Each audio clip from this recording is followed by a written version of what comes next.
Petraeus, I congratulate you on an exemplary military career as we consider your nomination to be the 22nd Director of the Central Intelligence Agency. I'd like to welcome your wife, Holly, as well, who has not only supported you and the military throughout your career, but has also worked to protect military families from predatory lending practices.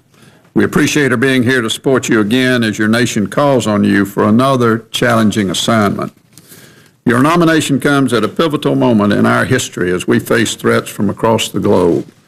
As a warfighter, you bring a unique perspective to the table, having seen firsthand the tactical value of accurate and timely intelligence.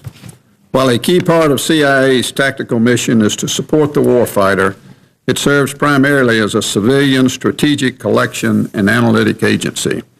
Whatever the topic, from terrorism and nuclear capabilities to the future of Afghanistan and Iraq, policymakers must have unvarnished analytic judgments.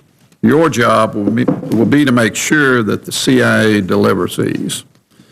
There's growing demand for intelligence on nation states, threats like terrorism, proliferation, and cyber attacks, and for keeping a finger on the pulse of the world in as many places as possible. While often overlooked and under-resourced, this last point proved critical this year as events in the Middle East unfolded. While all of these challenges and ones we don't yet anticipate will have your attention, the threat from terrorism will be your main focus at the CIA. The successful strike on bin Laden removed al-Qaeda's leader, but not the threat from terrorism. In my view, AQAP in Yemen presents the biggest threat to the homeland, and I urge you to make your primary focus the dismantling of that group before they are able to strike us successfully. I would also urge you to look closely at the intelligence on the detainees held at Guantanamo. Numerous former detainees have joined AQAP and other terrorist groups. You have commented publicly that you believe it is appropriate to close Guantanamo, and I quote, in a responsible manner. With a recidivism rate now over 25%, I'd be interested to know whether you still think that is possible, and if so, how you think it can be done responsibly. In addition to my concerns about the transfer of dangerous detainees, it seems the focus on closing detention facilities has left us with few realistic options for detaining terrorists captured outside of Afghanistan. You and I, in fact, have had this conversation about that. And as we draw down in Afghanistan, we will have nowhere to detain terrorists. In many press stories, you read that the U.S. is not trying very hard to capture terrorists. Instead, we're killing them. But we know that capturing terrorists is one of the best ways to get actionable, real-time intelligence to prevent future threats. We clearly need better defined detention and interrogation policies, and I'll be interested in your views on this and the appropriate role for the CIA to play in these areas in the future. You will face many other challenges in this new assignment, and I urge you to speak with Director Panetta about his experiences, practices, and priorities while leading the CIA.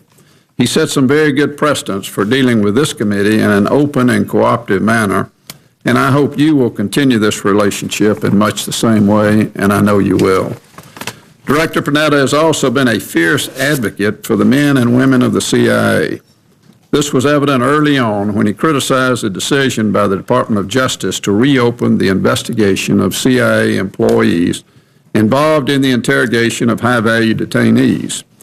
Unfortunately, that investigation remains ongoing. I feel very strongly that years of investigating these counterterrorism professionals hurts the mission.